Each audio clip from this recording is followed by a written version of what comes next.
હવે પછીનો પ્રશ્ન છે જાપાનની સામ્રાજ્યવાદી નીતિ. હવે જાપાને જે સામ્રાજ્યવાદી નીતિ અપનાવી હતી તે તો પ્રથમ વિશ્વયુદ્ધને અંતે વર્સેલ્સની સંધિ મુજબ જાપાનને તેની ઈચ્છા મુજબના ચીનના પ્રદેશો ન મળ્યા. શું થયું એમાં? તો જો જાપાને જે સામ્રાજ્યવાદી નીતિ અપનાવી તેની અંદર સૌથી પહેલી જે બાબત હતી કે જે તેની અવગણના થઈ હતી તે કે પ્રથમ વિશ્વયુદ્ધને અંતે વર્સેલ્સની સંધિ મુજબ જાપાનને તેની ઈચ્છા મુજબના ચીનના પ્રદેશો ન મળ્યા, એટલે કે ચીનના પ્રદેશો એને મળ્યા નહીં. અને જર્મનીના મોટા ભાગના સંસ્થાનો ઇંગ્લેન્ડ અને ફ્રાન્સે વહેંચી લીધા. જો શું કહ્યું છે? જર્મનીના મોટા ભાગના સંસ્થાનો જે હતા તે ઇંગ્લેન્ડ અને ફ્રાન્સે શું કર્યા? વહેંચી લીધા પોતપોતાનામાં.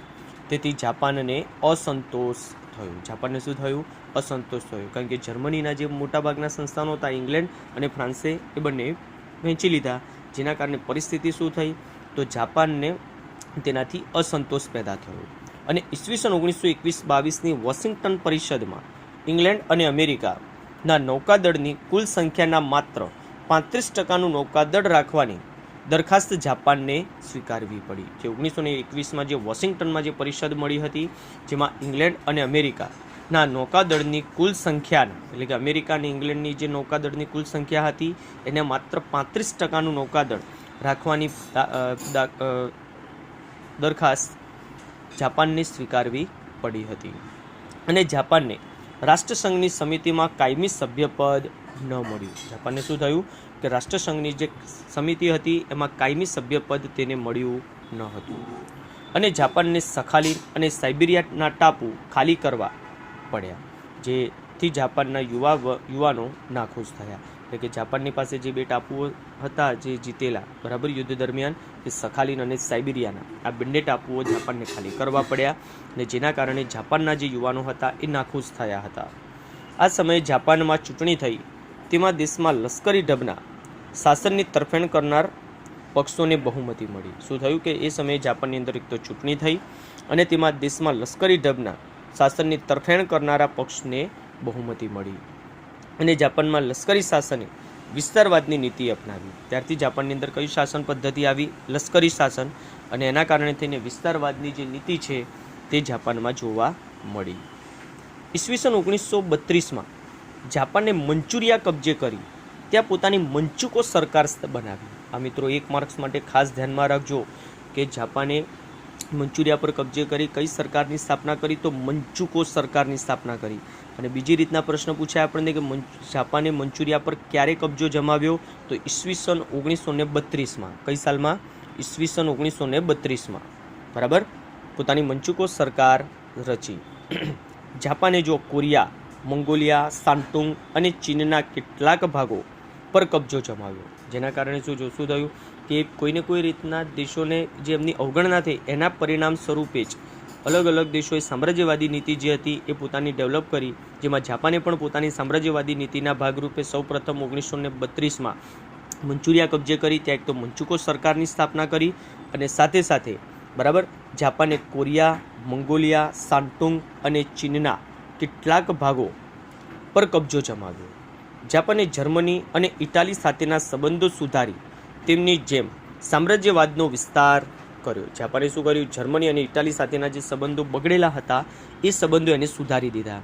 એના પરથી કહેવાય છે કે એમને ધરી રાષ્ટ્રોની રચના કરી હતી. બરાબર છે, એક બાજુ મિત્ર રાષ્ટ્રો તો બીજી બાજુ ધરી રાષ્ટ્રો, જેની અંદર રોમ, બર્લિન અને ટોક્યો એમ 3 ધરી રાષ્ટ્રોની રચના કરી હતી. એમાં જે જર્મનીમાં જે આપણે રોમ કહીએ છીએ તે ઇટાલીમાં છે, બર્લિન જે જર્મનીમાં, અને જે ટોક્યો કહેવાય છે એ જાપાનની અંદર છે. એટલે કે જાપાનનું પાટનગર છે અને 3 રાજધાની છે. બરાબર, એટલે ઇટાલીનું પાટનગર રોમ, જર્મનીનું જે પાટનગર હતું એ બર્લિન, અને ટોક્યો જે છે એ જાપાનનું પાટનગર છે. એમ રોમ, બર્લિન અને ટોક્યો એમ 3 ધરી રાષ્ટ્રોની રચના કરી સંબંધો સુધાર્યા પછી. અને ઈસવીસન 1933માં જાપાને રાષ્ટ્રસંઘમાંથી નીકળી ગયું. એટલે કે 1933માં જાપાને શું કર્યું? રાષ્ટ્રસંઘનો છેડો ફાડી દીધો. મીન્સ કે જાપાન રાષ્ટ્રસંઘમાંથી સંપૂર્ણપણે નીકળી ગયું. એના પછી છે સમ્રાટ મેજી પછી ઈસવીસન 1936માં ગાદી આવેલા શહેનશાહ હિરોહિતો એ જાપાનની સામ્રાજ્યવાદી પ્રવૃત્તિને ઉત્તેજન આપ્યું. મિત્રો ખાસ ધ્યાનમાં રાખવાની બાબત છે કે સમ્રાટ મેજી પછી ઈસવીસન 1936માં ગાદી આવેલા શહેનશાહ હિરોહિટો એ જાપાનની સામ્રાજ્યવાદી પ્રવૃત્તિને ઉત્તેજન આપ્યું અને જાપાનની સામ્રાજ્યવાદી પ્રવૃત્તિઓને પશ્ચિમના દેશો રોકી શક્યા નહીં. એટલે જાપાનની જે સામ્રાજ્યવાદી નીતિ હતી તેને પશ્ચિમના દેશો રોકી શક્યા ન હતા. અને દ્વિતીય વિશ્વયુદ્ધ પહેલાં જાપાને લગભગ સમગ્ર ચીન પર પોતાનું વર્ચસ્વ સ્થાપી દીધું. એટલે કે બીજું વિશ્વયુદ્ધ શરૂ થાય એની પહેલાં જ જાપાને લગભગ સમગ્ર કહેવાય છે ચીન પર પોતાનું પ્રભુત્વ જમાવી દીધું. આમ જાપાનની સામ્રાજ્યવાદી નીતિએ વિશ્વમાં દ્વિતીય વિશ્વયુદ્ધનો ભય ઉત્પન્ન કર્યો. એટલે કે જાપાનની સામ્રાજ્યવાદી નીતિએ કહેવાય છે કે વિશ્વમાં દ્વિતીય વિશ્વયુદ્ધનો ભય ઉત્પન્ન કર્યો. એના પછી આપણને કહે છે કે દ્વિતીય વિશ્વયુદ્ધની રૂપરેખા. સપ્ટેમ્બર 1939ના રોજ દ્વિતીય વિશ્વયુદ્ધની શરૂઆત થઈ. યુદ્ધ દરમિયાન વિશ્વના દેશો બે જૂથોમાં વહેંચાઈ ગયા. એક મિત્ર રાષ્ટ્રો તરીકે ઓળખાતા બ્રિટન, ફ્રાન્સ, રશિયા, અમેરિકા અને તેમના મિત્ર રાષ્ટ્રોનું જૂથ, જ્યારે બીજી તરફ ધરી રાષ્ટ્ર તરીકે ઓળખાતા જર્મની, ઇટાલી અને જાપાન અને તેમના સાથી રાષ્ટ્રોનું જૂથ. પેસિફિક મહાસાગરમાં આવેલ અમેરિકાના હવાઈ ટાપુઓના લશ્કરી મથક પર્લ હાર્બર પર જાપાને હુમલો કર્યો. જો શું કહ્યું છે? પેસિફિક મહાસાગરમાં આવેલા અમેરિકાના હવાઈ ટાપુઓના લશ્કરી મથક પર્લ હાર્બર પર જાપાને હુમલો કર્યો અને અમેરિકન નૌકાદળની ભારે ખુવારી થઈ. આથી તટસ્થ નીતિ છોડી અમેરિકાએ જાપાનની સામે યુદ્ધ જાહેર કર્યું. કારણ કે અમેરિકાએ એ સમયે તટસ્થતાની નીતિ અપનાવી હતી. હવે એ તટસ્થતાની નીતિ એને છોડી દીધી. કેમ? કારણ કે જાપાને અમેરિકાના જે હવાઈ ટાપુનું લશ્કરી દળ હતું પર્લ હાર્બર ખાતે ત્યાંની ઉપર હુમલો કર્યો અને એને સંપૂર્ણપણે ધ્વસ્ત કરી એની ખુવારી કરી નાખી. જેના કારણે અમેરિકાએ તટસ્થતાની નીતિ છોડી અને વિશ્વયુદ્ધમાં જોડાયું અને જાપાનની વિરુદ્ધ એને યુદ્ધ જાહેર કર્યું. આ મિત્ર રાષ્ટ્રોની તાકાતમાં અમેરિકાના કહેવાય છે યુદ્ધમાં જોડાવાથી મિત્ર રાષ્ટ્રોની તાકાતમાં વધારો થયો.